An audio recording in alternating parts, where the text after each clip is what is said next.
Olá, começa agora mais um BDF Entrevista. Eu sou Raquel Setz e é sempre um prazer estar na sua companhia.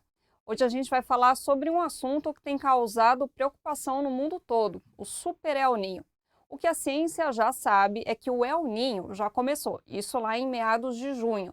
Agora resta saber qual vai ser a intensidade do fenômeno, mas já existem alguns indícios de que pode ser um El Niño bem intenso. E para falar sobre esse assunto, para explicar melhor tudo isso, eu converso hoje com o Francisco Aquino, que é climatologista, professor e pesquisador. Obrigada por estar com a gente, Francisco. Olá, Raquel. Obrigado pela oportunidade. Um prazer estar aqui com vocês. Para a gente começar bem do começo, eu queria que o senhor explicasse o que é o El Niño e quando ele se torna um super El Niño.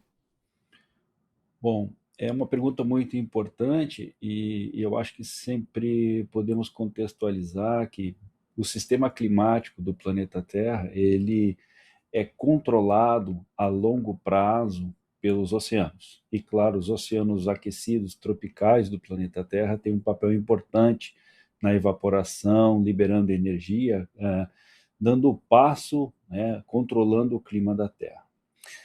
Em alguns momentos, uma piscina de água mais aquecida, que deveria estar no oeste do Oceano Pacífico Equatorial, ela lentamente se desloca para o centro do Oceano Pacífico, região de mudança internacional da data, até vir a aproximar ou encostar aqui na costa oeste da América do Sul. Esse é o processo de desenvolvimento e evolução de um El Niño. E claro, essa anomalia de águas mais aquecidas se movendo lá da Indonésia, oeste do Pacífico, em direção à região central e América do Sul, leva um tempo, mas modula todo o sistema de circulação atmosférica tropical e, por consequência, em direção às regiões polares. E é exatamente por isso a liberação de energia dessa água aquecida no Oceano Pacífico Equatorial, que tem uma capacidade, né, maior, né, em comparação com os outros oceanos, de por 1, 2, 3 anos modular o sistema climático do planeta. E nesse caso, né, especificamente, o El Niño ele cria rupturas em estações de chuva ou períodos de estiagem ou tempestades, eventos mais extremos. Então é reconhecidamente, é historicamente entendido o impacto que o El Niño tem na humanidade, porque ele interfere no ciclo hidrológico, balanço hídrico, na agricultura, nas temperaturas e, por consequência, no custo, na saúde da humanidade. Então, claro, toda vez que um El Niño se desenvolve, como é esse caso, a humanidade presta muita atenção, porque a ruptura na cadeia econômica, na questão ambiental, nos desastres, será realmente impactante. A gente vai falar bastante sobre as consequências, né, de um El Niño ou de um super El Niño, mas antes eu queria voltar mais um pouquinho para o fenômeno em si. O que é o super El Niño e por que se diz que esse de agora pode vir a se tornar um super El Niño? Claro, é importante enfatizar que, à medida em que essa água aquecida no Oceano Pacífico ocupa uma posição e ela tem uma intensidade, nós mapeamos, né, essa posição e podemos assim dizer que o El Niño está em evolução e a anomalia da temperatura. Então, áreas onde a região do Pacífico Equatorial deveria estar a 25, 26 graus Celsius, passa para 27, 28 graus e meio, nós fizemos a diferença desse aumento da temperatura e passamos a falar das anomalias. Então, toda vez que a gente entende que a anomalia da temperatura da superfície do mar nessa região monitorada passa de 1,5 graus, a gente já sabe que o El Niño é forte para muito forte. E a categoria de El Niño muito forte, acima de 2 graus Celsius, ela não contempla, né, a expressão, o termo super El Niño, mas corriqueiramente se sabe, né, que a partir de 2 graus, 2,5 graus de anomalias da temperatura da superfície do Oceano Pacífico, quando se identifica o El Niño, o potencial de alterar o sistema climático ou de incrementar desastres é muito alto. Então, é por isso que se associa expressões como Super El Ninho do século, por exemplo, 1997, 98, é um El Ninho muito impactante do ponto de vista de desastres e do ponto de vista de intensidade. O El Ninho de 1982, 83 também é tido como um Super El Ninho. E quando a gente olha os dados, os registros de pelo menos os últimos 70 anos, isso é de 1950 para cá, as anomalias da superfície do mar no Oceano Pacífico, neste momento, e até uns 300 metros de profundidade, permite que a gente já tenha uma previsão climática de 3, 6 meses para frente, indicando que ele vai ser forte para muito forte. E é por isso, então, que a expressão Super El Ninho captou a atenção da humanidade, não podemos negar nisso, e, claro, o impacto dessa área de água quente e a energia que ela está liberando e deverá amplificar até o final do ano, quando a gente deve atingir ainda o ápice do evento, é muito grande. Então, existe sim, na previsão climática, entre a interação do oceano com a atmosfera, respondendo completamente para o fenômeno do El Ninho, de que se ele já é um El Ninho forte ou muito forte. E é aí que surge associações como um El Ninho Godzilla, ou como o El Ninho do século, ou como o Super El Ninho. O El Ninho é um fenômeno natural, né, que possivelmente acontece há milhões de anos.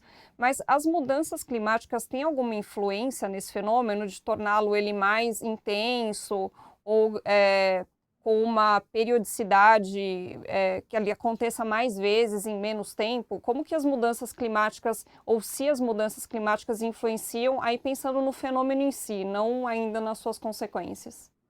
Bom, vou começar dizendo sim para as tuas duas questões. O El Niño é um evento, um fenômeno normal, interno do sistema climático da Terra, sim, então ele é natural, ele é preso, né, na região equatorial do Pacífico, e claro, quando a água aquecida se desloca do oeste para leste é o El Niño, o inverso a gente chamaria de Laninha, tá?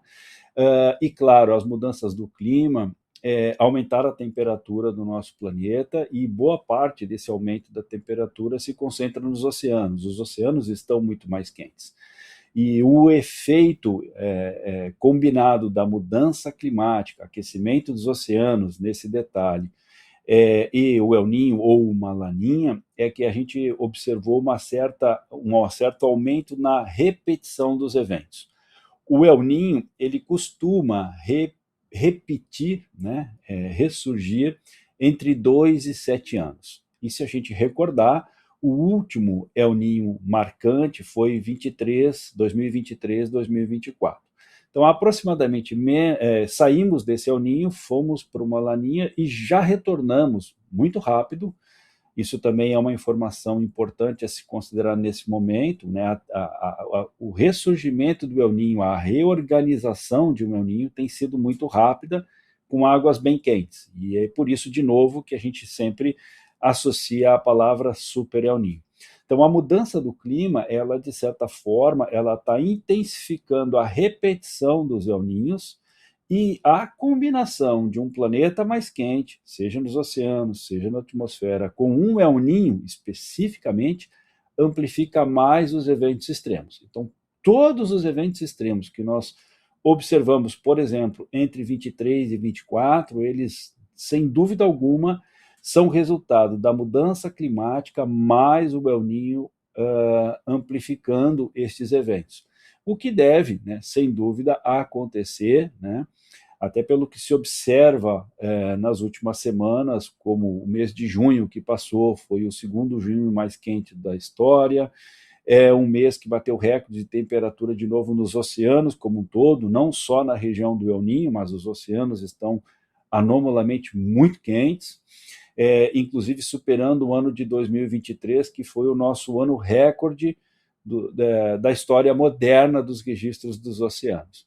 Portanto, o El Ninho aconteceu milhares de anos atrás, né? Há milênios a humanidade pereceu com eventos de El Ninho, seja por inundações, deslizamentos, secas, quebra na produção agrícola e assim por diante. Então, a influência sempre foi muito marcada, em especial na região do sul e sudeste da Ásia, região sempre mais populosa do planeta Terra, com ruptura das monções. Então, o El Niño tinha e tem uma capacidade de gerar ondas de calor muito marcantes, de retirar a chuva do sul e sudeste da Ásia, e por conta disso, se a gente olhar aí o ano de 1500, o ano de 1400 ou 1700, rupturas nestas regiões de produção, seja de chá, seja de arroz, entre outros cereais, criavam uma ruptura na economia global.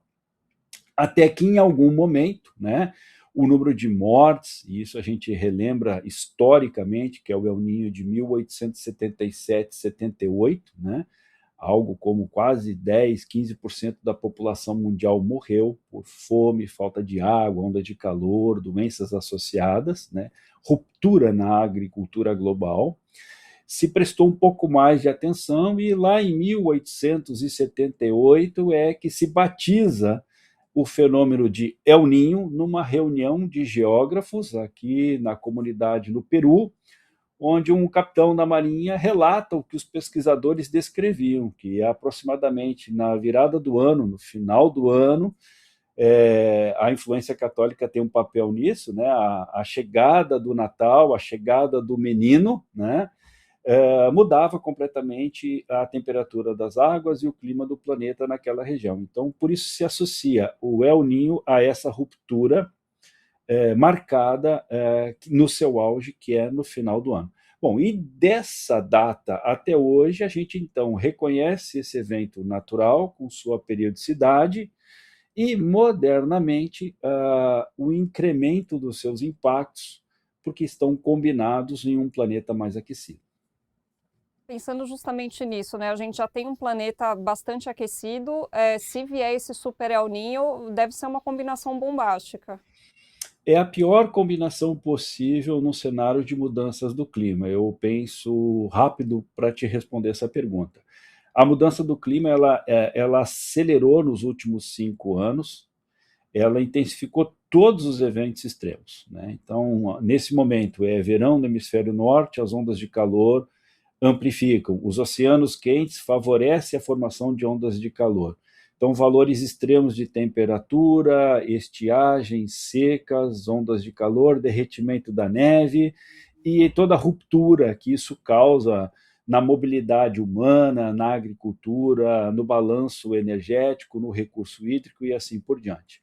Agora, é claro que o El Niño, ele acontecendo nesse cenário, ele amplifica um pouco mais. É como se ele tivesse ele fosse o adicional para os eventos extremos na mudança do clima nesse nosso atual cenário. E essa combinação ela é extremamente perigosa para toda a humanidade em todos os sentidos, né? Então, ter esse El Niño rapidamente repetindo, num planeta que, de novo, está mostrando recordes de temperatura nos oceanos, é a pior combinação que a humanidade poderia ter no desafio maior que a humanidade tem, que são as mudanças do clima. Essa onda de calor que está acontecendo agora na Europa, com milhares de mortes, já é uma consequência do El Niño ou ainda não? A comunidade científica internacional está tentando já identificar se esse sinal já pode ser atribuído, né? Mas o que nós, climatologistas, que olhamos os oceanos e a atmosfera com um planeta mais quente, mais uma evolução do El Niño rápida e intensa, é que sim. Tá? Os oceanos mais aquecidos favorecem essas ondas de calor. É o que nós estamos observando globalmente nesse momento. E a aceleração desse El Niño, sem dúvida, se combina à mudança do padrão da circulação atmosférica entre a região tropical e o Ártico, né? Então é por isso que a gente observou nos últimos 50, 60 dias recordes de temperatura no Ártico real, isso é a partir de 66, 70 graus de latitude norte, temperaturas acima do jamais registrado pela humanidade com instrumentos e assim por diante. O derretimento de neve e gelo, tanto de regiões montanhosas como da periferia do Ártico, é muito acelerado, né? E, claro, as ondas de calor elas já deram os primeiros sinais. E um detalhe muito bacana é que esta onda de calor, que teve um impacto enorme na Europa, de modo geral, ela foi muito antecipada para os registros históricos. Então, de novo, a gente está navegando, vivendo um território não mapeado, não entendido do ponto de vista das mudanças do clima. O que eu quero dizer? 20, 30 anos atrás, se você me fizesse essa pergunta, o prognóstico seria: olha, se o planeta passar de anomalias de 1,5 graus acima da sua temperatura média, os eventos extremos vão crescer. Mas se a gente combinasse o El Niño, esses eventos podem potencializar muito. O que nós vimos nos últimos 5 anos, especialmente de 23, 24 para cá, é que esses eventos se tornaram muito mais agressivos, muito mais selvagens, se me permite usar essa palavra, do que o esperado pelo IPCC ou por todos os pesquisadores no mundo. Quer dizer, a gente está entendendo que esse momento é extremamente crítico se colocarmos o El Niño no cenário. E o que a gente já pode prever aí de consequências do El Niño em termos globais, aí nesse novo El Niño que pode virar um super El Niño? Bom, também é uma pergunta muito interessante. O El Niño, ele cria um padrão, né, de comunicação entre a circulação atmosférica e oceânica para todas as regiões do planeta. Então, ele emana do Pacífico equatorial para as regiões polares, do hemisfério norte para o hemisfério sul. Na América do Sul, ele, de modo geral, ele tende a favorecer uma diminuição dos ventos alísios, isso é, o Atlântico diminui a entrada de umidade para a Amazônia, a circulação atmosférica tende a dificultar a formação ou desenvolvimento de nuvens sobre a Amazônia e, por isso, chove menos na Amazônia. Como os oceanos estão mais quentes, a chuva tende a migrar mais para o hemisfério norte, em direção ali ao centro do Atlântico Norte, e uma das consequências disso é o retorno da chuva para a Amazônia também atrasar. Então, é comum, num ano de El Niño forte, um El Niño bem organizado, ele tirar a precipitação da Amazônia, a Amazônia ficar mais quente, ficar mais seca. Se eu somo a degradação ambiental do Cerrado, do Pantanal, da Amazônia, a gente amplifica ondas de calor, estiagens e secas recordes como as observadas nos últimos 20 anos. E para a região sul do Brasil, a circulação atmosférica favorece a passagem de mais frentes frias com ciclones, favorece a formação de tempestades e, por isso, o que nós observamos entre 23 e 24, com o aumento de chuvas extremas, com inundações também jamais vistas do ponto de vista da intensidade do período que ocorrer. Para a Austrália, seca muito, aparecem os mega incêndios. Para o Canadá, Estados Unidos, também seca alguns setores, aparecem incêndios impactantes. Europa, de modo geral, parte da Ásia seca muito, recorde de temperatura com incêndios florestais. Os incêndios florestais que nós observamos nos últimos 10, 15 anos, eles também são sem precedentes na história escrita pela humanidade, né? Então, a gente compreendeu que as ondas de calor, as estiagens e, por consequência, esses mega incêndios também amplificaram mais do que o imaginado para cenários de mudança do clima acima de 1,5 graus. Então, quer dizer, a gente provavelmente antecipou muito isso. O El Niño, voltando à sua pergunta, ele exatamente vai potencializar estes eventos. Ele vai olhar para uma região que pode secar e dizer assim, vamos secar um pouco mais. Uma região que pode chover, vamos chover mais. Agora, a intensidade do El Niño, ela por si só não garante que possa ser a pior estiagem da Amazônia ou a pior inundação do sul do Brasil, que é uma característica média esperada do El Niño. Como a gente conversou no início, aquela água aquecida, aquela piscina de água quente que está dentro do Oceano Pacífico Equatorial, ela nem sempre está na mesma posição, ela nem sempre está interagindo no mesmo instante, na mesma localidade. Por consequência, a gente pode ter sutilezas. O que eu quero dizer? A chuva intensa, a inundação pode ficar do sul do Rio Grande do Sul para o Uruguai ou do norte do Rio Grande do Sul para Santa Catarina e o Paraná, né? Claro que a região sul, especialmente o Rio Grande do Sul, é uma região preferencial para extremos de precipitação. E a gente já está observando, inclusive no início desse inverno, né, tempestades intensas, severas, né?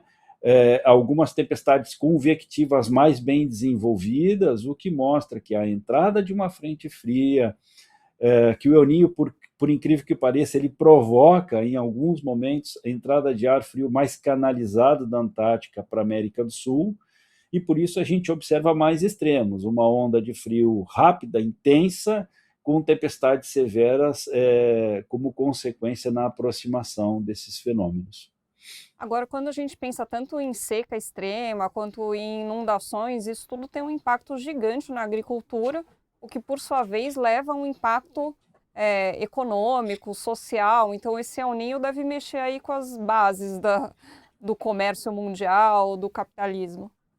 Sem dúvida, ele vai mexer, né? Aliás, ele já está mexendo, né? Então, hoje, a agricultura no Brasil, não sou especialista na agricultura, mas acompanho muito, né, os colegas que se envolvem, né, com o tema agricultura em específico e clima. A agricultura no Brasil, o calendário agrícola, a questão de seguro, as estratégias no Brasil, no mundo, já estão sendo adotadas, porque isso é realmente muito dinheiro, é muito recurso, globalmente falando. Então, o padrão do verão, o padrão do inverno, de todas as estações, agora, né, do meio do ano até o meio do ano que vem, até o outono de 2027, vão ser fortemente impactados, né? O auge do El Niño é lá em dezembro, mas o impacto dele, por exemplo, no Brasil, e especialmente no Sul, vai até maio, junho, julho de 2027. Então, a produção agrícola, que você colocar para qualquer uma das estações, para qualquer uma dessas regiões, globalmente falando, né, será muito impactada. Então, entre a Ásia, América do Norte, América do Sul, Europa e a África, todas essas regiões produtoras, e claro, o Brasil tem um impacto muito grande, porque ele é importantíssimo, ele é central na cadeia produtiva, né, na agricultura global, né? Claro que a gente sempre veio superando isso com ciência e com tecnologia, mas os limites, né, da velocidade, os limites da tecnologia com a velocidade da mudança do clima estão exigindo muito. Então, é claro, teremos ruptura na cadeia produtiva, na cadeia agrícola global, assim como a gente terá ruptura na saúde, né, a gente vai ter uma demanda maior pelas ondas de calor, escassez hídrica, inundações, e o que a gente associa, né, quando sociedades, comunidades, milhões de pessoas passam por essas crises de modo geral. Então, tem um impacto tremendo. E é por isso que se fala tanto do atual intenso El Niño. Queria falar com um pouquinho mais de detalhes sobre os impactos aqui no Brasil, começando pela seca na Amazônia. O que significa a seca na Amazônia para quem vive nesse bioma e para o Brasil em geral? O que acarreta de impactos? Bom, o que eu descobri nos últimos 20 anos, né, especialmente desde 2004, que a gente teve uma seca muito marcada na Amazônia, é que foge do padrão da visão de mundo a partir da Amazônia. A Amazônia é a maior floresta tropical equatorial do mundo, a região de maior biodiversidade do planeta Terra, mas ela necessita de água, ela convive com água, é um ambiente com água. Essa floresta tropical tem água. Ela tem um período curto em que a chuva diminui, mas a umidade não desaparece, né? Então, lamentavelmente, a fragilidade do desmatamento, de queimadas em todo o entorno da floresta, ou em alguns setores mais marcadamente da floresta, aumentaram a vulnerabilidade da floresta para passar um período um pouco mais crítico, um período mais seco. Bom, então o El Niño ele vai, de modo geral, favorecer que a gente tenha uma amplificação do período seco para mais de 3, 4 meses, e isso, como visto em 23, 24, pode repercutir no desaparecimento das águas. E as comunidades que lá vivem perdem o seu meio de transporte, perdem o abastecimento da água, têm dificuldade para tudo. E é um desastre.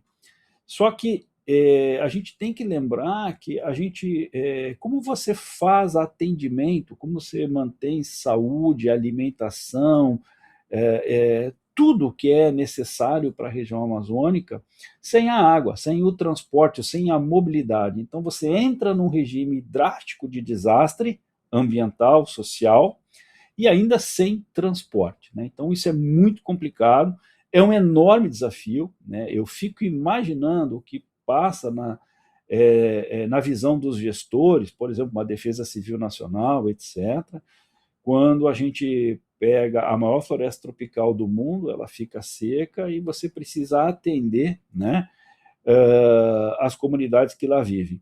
Então é um ambiente que passa por um estresse tremendo dentro do cenário de mudança do clima com o El Niño. Só um El Niño já é impactante, mas a mudança do clima mais o El Niño tornou isso realmente muito intensificado. Então, como visto recentemente, né, então a gente pode dizer que os últimos 15, 20 anos, as piores secas, as piores estiagens, elas intensificaram e praticamente todas elas, né, sempre associadas a um El Niño. E claro, um El Niño forte pode marcadamente reproduzir novamente uma estiagem para essa região, o que não seria bom. Primeiro, porque tem um impacto muito grande na biodiversidade, nas comunidades e assim por diante. Tem um impacto no clima global, combinado, mas dificulta demais a recuperação natural. Saímos de 24, em menos de 2 anos voltaríamos para submeter a maior floresta tropical do planeta Terra a uma seca histórica, né? Então esse é o meu maior receio e entendo que é um dos maiores receios de todos os colegas ecólogos, biólogos, climatologistas dedicados à região amazônica. O Carlos Nobre, né, que é um outro climatologista bem importante brasileiro, ele fala muito sobre o ponto de não retorno da Amazônia, que a partir de um determinado índice de devastação, a Amazônia se tornaria uma savana, deixaria de ser uma floresta tropical. Essa combinação de El Niño com mudanças climáticas pode acelerar esse ponto de não retorno? Como que o senhor enxerga essa questão? Ah, sem dúvida. O nosso mestre, meu mestre Carlos Nobre, né, sem dúvida, essa combinação acelera muito o ponto de não retorno, né? A vulnerabilidade das florestas tropicais do planeta Terra, de modo geral, aumentaram muito, né? Pela nossa ação, né? As ações humanas, infelizmente, levaram à diminuição desses ecossistemas, desses sistemas preciosos e necessários para o sistema terrestre, né? Para a vida na Terra. Agora, a mudança do clima, ela se acelerando, ela aumentou muito as temperaturas nas regiões tropicais, e esse aumento de temperatura está modificando marcadamente ao longo das estações regime de chuvas, regimes de temperaturas. Então, essas regiões, elas estão sendo submetidas ao que elas não deveriam ser submetidas. Uma floresta tropical como a Amazônia, ela não tem período seco, né? Ela passa muito suavemente com recurso hídrico guardado por um momento de maior dificuldade que é curto. O que aconteceu nos últimos 20 anos e aceleradamente? Esses períodos são cada vez maiores, né, mais longos, são meses, e a diminuição da precipitação, a recarga desse regime hídrico nessa região é cada vez mais dificultada, né? Então, de novo, exemplos, né, o 23, 24, a gente pôde observar isso nitidamente, quão severo foi toda essa mudança.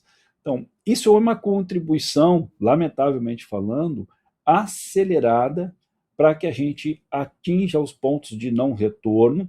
Se a gente pensar, por exemplo, para a Amazônia, sua pergunta anterior sobre as ondas de calor e o Ártico, a Europa é o continente que mais aqueceu, mais rapidamente aqueceu no planeta Terra nos últimos 50 anos.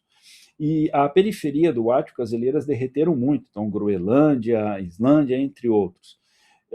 E essas regiões também estão muito próximas do ponto de não retorno. Aliás, me veio aí a memória que a humanidade cresceu e floresceu desde a evolução do homem mais primitivo até os dias de hoje, com um equilíbrio entre florestas, desertos e geleiras, geleiras de montanha, tropicais, subtropicais e gelo das regiões polares. A humanidade nunca esteve em um planeta tão quente, com tão pouco gelo ou com tão pouca floresta, né? Então, isso é só para tentar comentar sobre pontos de não retorno, sobre massas de gelo, florestas como a Amazônia ou a circulação oceânica pelo aquecimento dos oceanos de modo geral. Além da seca na Amazônia, outro cenário que preocupa bastante no Brasil e que o senhor já apontou é a possibilidade de novas tempestades na região sul do país, como aquelas que a gente viu em 2024, que o Rio Grande do Sul, né, ficou praticamente todo embaixo d'água. Como que o senhor avalia a preparação do Brasil para enfrentar esse possível super El Niño? Já tem algumas iniciativas do SUS, um outro sala de situação interministerial. Como que o senhor avalia isso? É o suficiente? Uau, é uma pergunta importante. É claro, depois que nós passamos pelas inundações sem precedentes de setembro e novembro de 23, depois maio de 24 e uma repetição em junho de 2025, a gente deixou para o passado a inundação de 41, porque essas recentes repetiram-se em menos de 10, 12 meses, né, em 2 anos seguidos, então é uma quantidade impactante de extremas inundações. Cidades inteiras foram levadas, né, foram lavradas rio abaixo, né? Em alguns lugares, o nível da água passava de 20 metros acima do telhado das casas. Então, esse episódio ele é extremamente traumático e intenso e nos colocou uma realidade plenamente possível. Um planeta mais quente, com o El Niño, cria o ambiente atmosférico, pensando para a América do Sul, a região sul do Brasil, propício para tempestades severas. Agora, é claro que pelo que a gente vem estudando, a gente compreendeu algo importante. Enquanto a região central do Brasil ficava seca, a Amazônia estava seca, a gente teve uma aceleração do transporte de umidade para a região sul, que combinado com frentes frias, que favorecem a formação de tempestades, e se eu alimento com vapor d'água essas tempestades, eu consigo formar nuvens de tempestades muito intensas. E o que a gente não tinha visto ainda era manter esses sistemas por 3, 4, 5 dias consecutivos. E aí, claro, né, ninguém voa, não se faz mais nada, se perde tudo, né? Então, o ambiente atual exige uma atenção redobrada do ponto de vista da Defesa Civil, do CEMADEM Nacional, Ministério da Saúde, integração de ministérios, mas mais do que tudo, né, é que cada município perceba as suas fragilidades, implemente a sua defesa civil, fortaleça a sua defesa civil, enquanto a gente tenta recuperar uma agenda ambiental, enquanto que a gente busca melhorar a comunicação para falar sobre riscos, alertas e desastres, criar essa cultura, né, de prevenção, de antecipação. Então, nós temos a previsão do El Niño, da intensidade do El Niño, a gente reconhece, infelizmente, recentemente, o potencial de dano que o El Niño traz ao território brasileiro, especialmente à região sul. Então, a somarmos o que tem sido feito, o que eu tenho observado, as notícias que me chegam, né, me trazem um bom cenário, né? Infelizmente, os gaúchos estão traumatizados com esses desastres, e isso é claro, né? Aparece a notícia de um evento de El Niño intenso, se pensa nisso, se sofre com essa ideia já antecipadamente, né? Isso faz parte, infelizmente, da crise climática, né? Essa fobia que a gente criou com os eventos e olhar para o céu, um trovão e assim por diante, né? Então, a gente não consegue dizer, nesse momento, que vai ter tal inundação, etc. Mas a gente sabe que o inverno do Rio Grande do Sul, em ano que inicia El Ninho, ele é suscetível a ter maior frequência de eventos de chuva concentrada, com as inundações que são características do sul do Brasil. A sua pergunta, ela tem uma marca importante.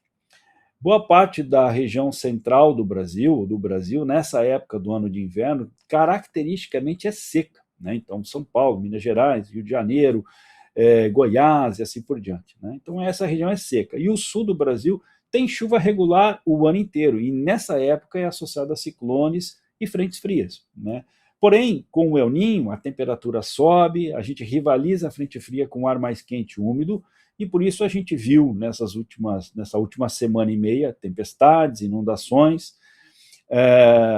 Ainda tem áreas de alerta, né, de rio com nível de água alto, que é uma característica nossa. Porém, um planeta quente, com o El Ninho, isso amplifica muito. Então, é Mas claro a que gente toda iniciativa é muito bem-vinda e ela é, vou dizer, mais do que necessária, né? Ela tem que ser permanente no atual cenário de mudança do clima.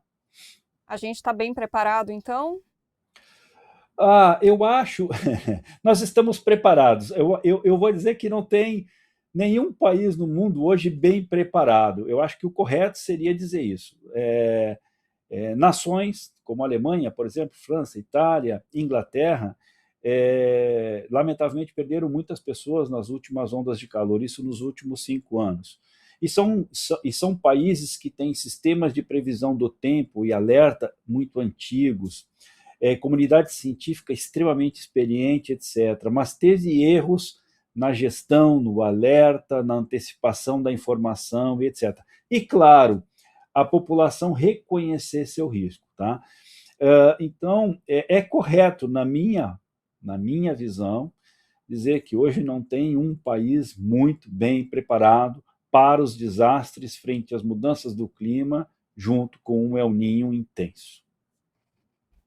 É uma coisa muito louca, né? Porque são questões que ameaçam, né, a nossa existência na Terra, mas parece que elas são jogadas de escanteio, como uma coisa menos importante, né? Por que que é tão difícil falar sobre esse tema e as pessoas, os governos terem a real dimensão da importância dele? É, Provavelmente, parte da resposta está associado à necessidade que politicamente, economicamente, as sociedades colocam o seu desenvolvimento com construção, exploração, etc. Então, se você cresce uma cidade, é desenvolvimento e assim por diante. Claro que não sou contra o desenvolvimento, não é isso. A questão é que a gente tem que crescer cidades de forma adequada. As cidades têm que ser verdes, as cidades têm que ser resilientes. Isso é comprovado, isso é certo, isso é sabido, né? Mas a discussão de um plano diretor, a discussão do desenvolvimento de uma região, etc., ela é atrelada a visões políticas partidárias muito distantes, rivais muitas vezes, né? E que se afastam da técnica no urbanismo, da arquitetura, da ciência do clima e assim por diante. E de investimento, né? Investimento, quer dizer, o que uma sociedade tem que fazer em ciência e tecnologia ou de engenharia e obra futura para que ela possa ser mais resiliente, né? Então vamos pensar exemplos bastante simples. Singapura, por exemplo, o que ela fez nas últimas décadas em relação a isso, a falta d'água, a extrema falta d'água, a solucionar uma série de coisas. Eu não estou dizendo que é perfeito, só estou dizendo que tem soluções, né? Então, isso atrasa muito. E, lamentavelmente, o que eu percebo no Brasil é que os últimos 15 anos a gente flexibilizou a todo momento políticas ambientais, quando a gente deveria ter mantido elas ou fortalecido elas. Por quê? O Brasil não falta terra degradada para ser recuperada e absorvida na produção ou no sistema, né? A gente não precisa avançar sobre áreas novas. Então, se a gente não preserva as margens de rios, as nascentes, etc., a gente perde o recurso importante, que é a capacidade de reter a vida, a água e a biodiversidade. Isso tudo arrefece a mudança do clima. Então, a gente vem combinando, lamentavelmente, né, pensando assim muito rapidamente. E, claro, no dia a dia, as pessoas, os indivíduos, eles estão lá, volta para o trabalho, tem que pagar uma conta, etc. Então, é muito imediato a nossa visão de indivíduo e de coletivo, frente a esse mecanismo que nos rege, internacionalmente falando, digamos assim. Então, Mas pensando no cenário político do Brasil, o senhor não acha que falta ouvir um pouco os cientistas nessas eu acho, questões? Decisões são tomadas sem ouvir, né, a ciência. sem dúvida, sem dúvida. A ciência, ela tem seu espaço, ela tem protagonismo, a ciência brasileira, né, sem dúvida alguma, mas, infelizmente, a atenção ou a seguir, né, essas recomendações da técnica, da ciência, na implementação dessas políticas públicas, elas têm sido, ao longo das décadas, né, sempre enfraquecidas. Basta ver que a vulnerabilidade econômica, e ela, no Brasil, ela é associada a N fatores, vamos supor, uma guerra, ou guerras, ou uma crise do petróleo, etc. Então, a gente sente esses impactos. Então, a gente precisa, né, guiar a economia de diversas formas. Mas, geralmente, onde você segura recurso ou diminui investimento? Ciência, tecnologia, educação e saúde. Né? Então, isso é uma regra, né? É uma regra. Né? Então, isso faz com que o trabalho dos centros de pesquisa, das universidades, de toda a ciência brasileira, acabe que, em algum momento, ela tem que sobreviver, ela tem que prestar atenção na agenda. Né? Diz, olha, tem que ter um novo financiamento, a gente tem que fortalecer tais setores, etc. Isso é primordial para o Brasil. Né? Em outro momento, a gente diz assim, ok, estamos fazendo a ciência, olha, viemos aqui trazer a nossa contribuição. Então, a gente acaba, às vezes, perdendo, né, chances e oportunidades de mostrar, né, que o Brasil sem dúvida, uma potência enorme, não para ser rival global, não é nada disso, mas do ponto de vista de energia, do ponto de vista de agricultura, de clima, de recursos, de biodiversidade, a gente tem muito a explorar, mas a gente precisa organizar, preservar mais o ambiente brasileiro, não tem jeito, né? Então, seja no oceano, seja na floresta, seja, né, em todas as áreas. E, claro, a gente tem um passivo enorme nas regiões metropolitanas brasileiras, né, que a gente precisa solucionar, né?